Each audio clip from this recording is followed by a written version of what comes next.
Drinking alcohol, smoking, and drug use are harmful to health. In the flat, corn-whiskered heart of Pickaway County, Ohio, where the Scioto River slithers like a guilty secret through the fields, the town of Circleville hunkered down under endless gray skies. It was 1976, and the air hung heavy with the scent of diesel exhaust and overripe silos. A place where everyone knew your sins before you confessed them, or so it seemed. Circleville wasn't big enough for anonymity. Its 12,000 souls orbited the same high school, the same grain elevator, the same Friday night football bleachers. But that summer, something slithered into the mailboxes, something that peeled back the town's skin and exposed the rot beneath. Mary Gillespie was the first to feel its breath.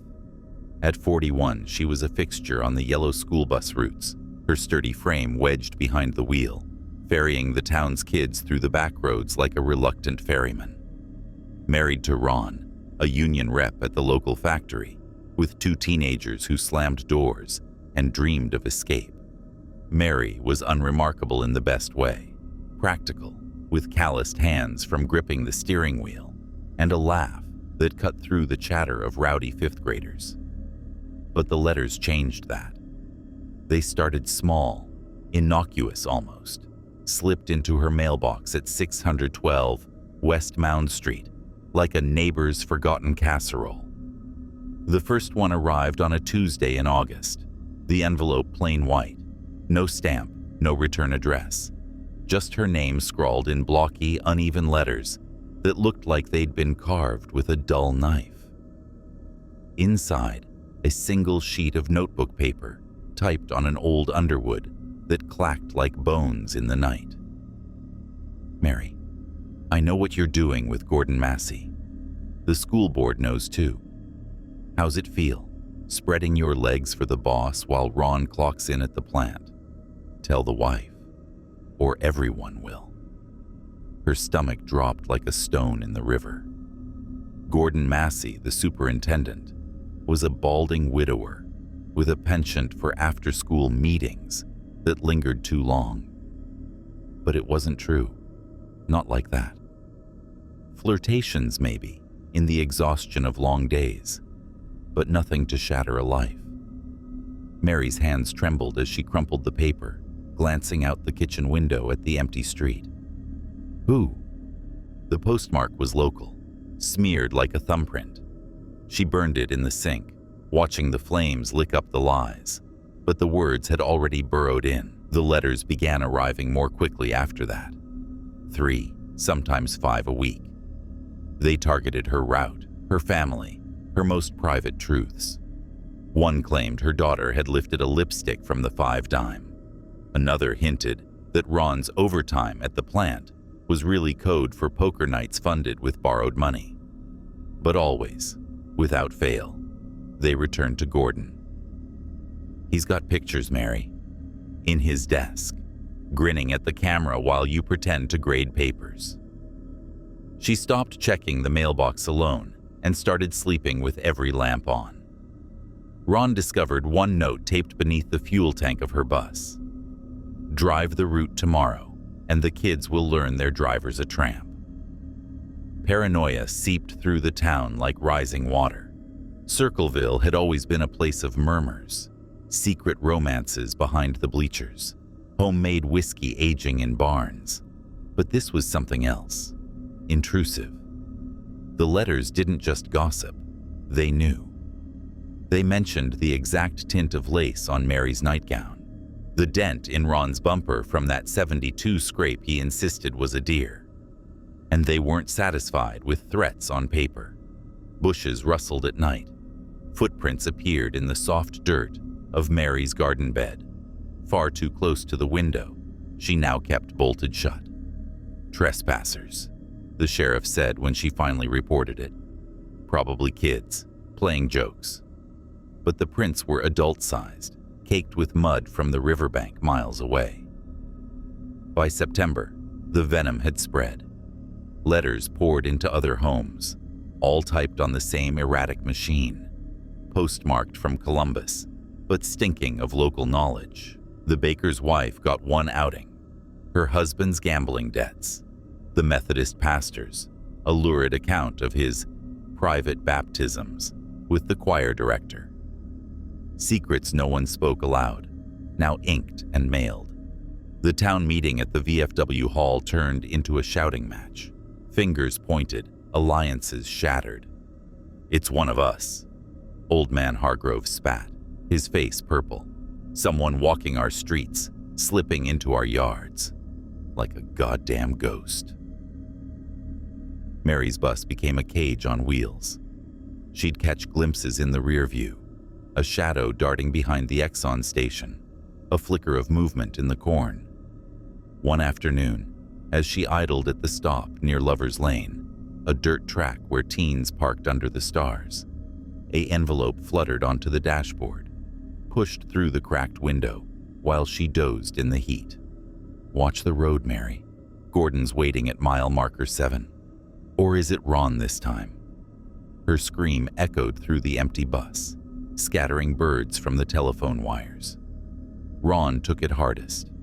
At 42, he was built like the factory presses he oiled, broad, unyielding. But the letters hollowed him out. They mocked his promotions that never came, hinted at layoffs, whispered in the break room. One arrived at his locker. "Mary's not home tonight, Ron. Guess where?" He came home reeking of bourbon, fists clenched, and tore through the house like a storm. "Who the hell is doing this?" he'd roar, slamming drawers, upending the garage. Mary found him once at 3 a.m., flashlight in hand, stalking the backyard with a tire iron. "Footprints," he muttered. "Fresh ones. By the shed. Bastard's been here again." The trespasses escalated with the frost. October brought reports across town. Latches jimmied on sheds, porch lights unscrewed, mailboxes pried open and resealed with secrets inside. At the Thompsons' farm on the edge of town, someone scattered Polaroids across the kitchen table, blurry shots of the family asleep, taken from the hallway. No fingerprints, no tire tracks, just the faint whiff of cigarette smoke that didn't match anyone's brand. The sheriff's deputies patrolled in pairs, but Circleville's roads twisted like veins, easy to vanish into. Mary started carrying a .22 in her purse, loaded, the weight a cold comfort against her ribs. Paul Freshour entered the nightmare like a bad dream you can't shake. A tall, mustachioed school board member with a voice like gravel. He'd always been the odd one, divorced, living alone in a clapboard house on the outskirts, tinkering with ham radios and typewriters in his basement. Whispers said he resented Gordon Massey for blocking his pet projects, that he'd eyed Mary at board meetings with a hunger he mistook for disdain. When a letter surfaced accusing him of embezzling PTA funds, Paul snapped. "Enough," he declared at the next meeting, slamming a sheaf of papers on the table. "I've traced the typewriter. It's a royal manual, ink from the Pickaway Library. And the postmarks? All from lockers in Columbus, but the papers from our mill." He didn't stop there. Paul began his own crusade, door to door, rifling through neighbors' garages for stray typewriters, peering into windows at unattended desks. "Trespassing?" he scoffed when deputies warned him off. "This is justice."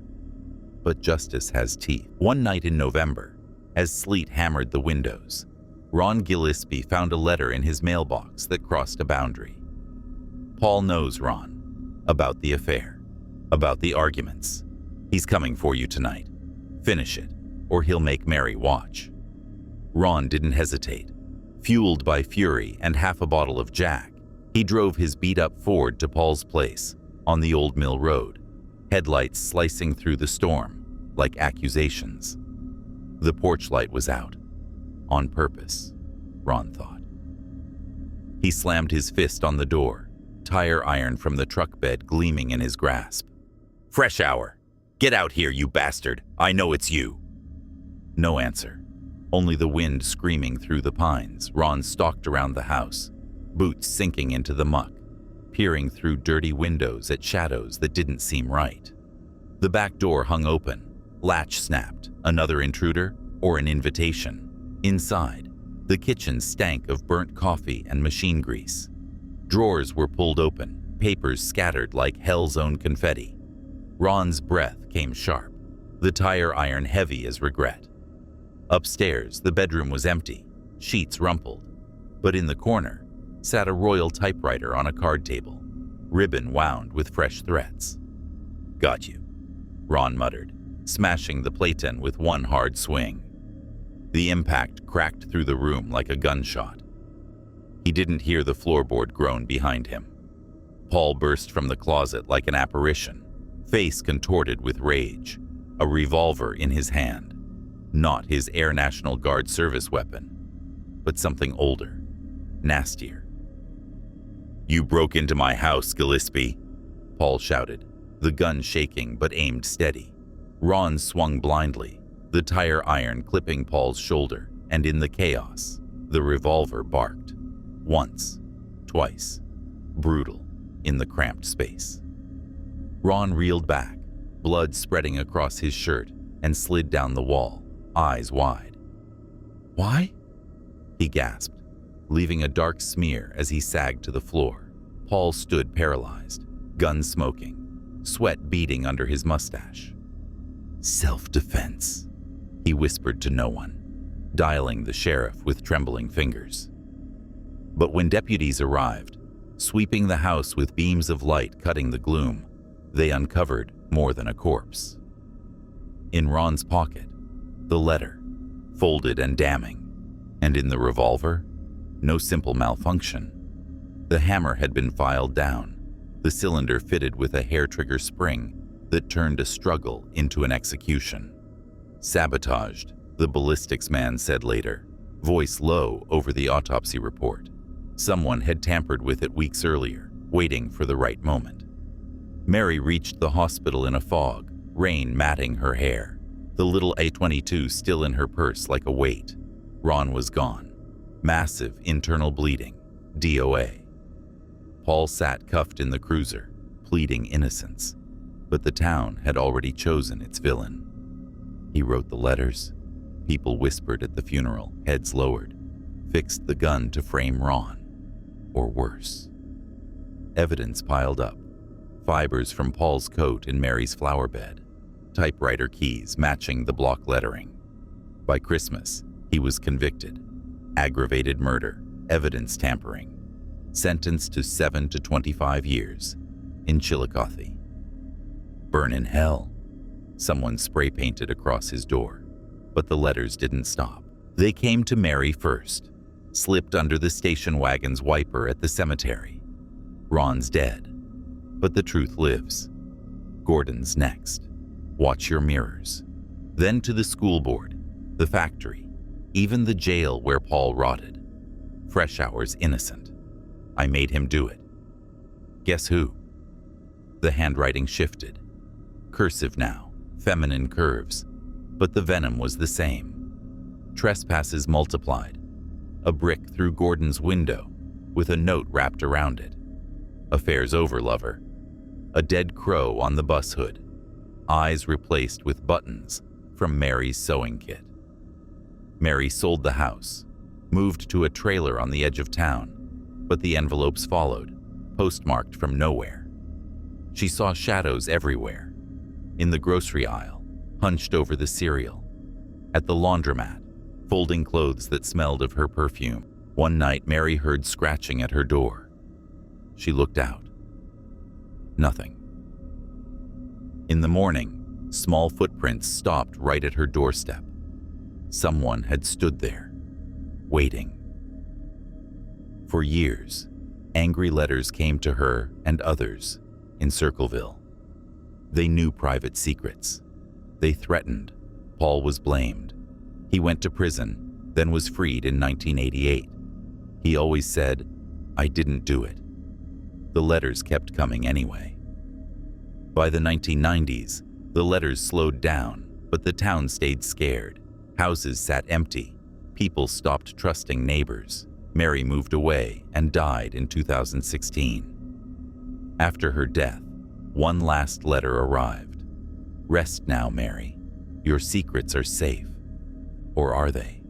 Even today, when the wind moves through the corn, people say they hear typing in the dark. The writer is still out there, watching, waiting, never caught.